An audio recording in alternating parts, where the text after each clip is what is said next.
probably the most that I like is really, again, that research, right? Getting back to the research that I do on a regular basis, I mean, just being able to understand more about the way the world works. And I think in particular, how I can understand the way the world works to be a more effective person. That is absolutely something that I love about product management.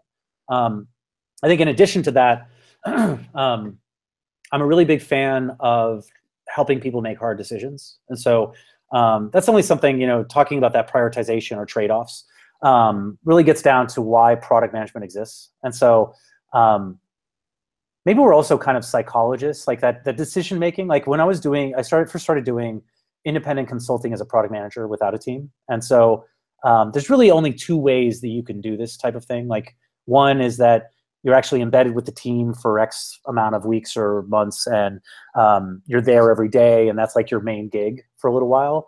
Or you're kind of doing a little bit of research, or like someone wants a spec of something. Like, so you're doing this kind of like part-time product management work, which is kind of bad. And I would even include like, how do you help people get like strategic alignment or like prioritization of what to build next?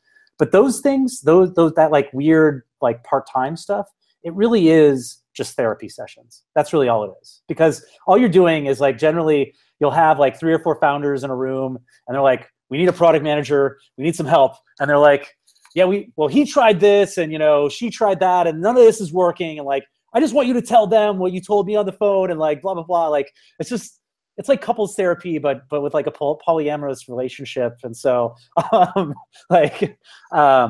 so I think one of the things that I enjoy doing is I like, I do like I love listening to people, and I like trying to understand where they're coming from. I think the part that's a balance, and that's always like an interesting thing for me to try to figure out, is how do I keep that balance between listening versus being solution oriented. And it really depends on, I think there's like a weird mindset mood thing that I have, because sometimes I'll be very solution oriented. Sometimes I'll be very focused on kind of like listening to the problem. But I think that's the other thing that really inspires me about this, is that like with your own team, you are doing that job every day, right? Like with your own customers, you're doing that job every day. With the people that you work for, you're doing that for every day. And so understanding those people, and that's maybe something where we don't provide enough empathy, or think about in an empathetic way. And I think consulting does this a lot, is that we don't necessarily always think about the person that we're consulting, right? Like, why do they need this? And it's not necessarily just because they want to build something, right? Like that's a byproduct of really what we're trying to do. Because truth is that they just want to build something and just build it, right? The problem is that they can't because of some reason. And so that's why I think product management consulting, or just like innovation consulting in general, when you start to get meta enough about it, it turns into organizational consulting. And so I don't know. I think I'm definitely not at that level where I enjoy that type of organizational consulting stuff.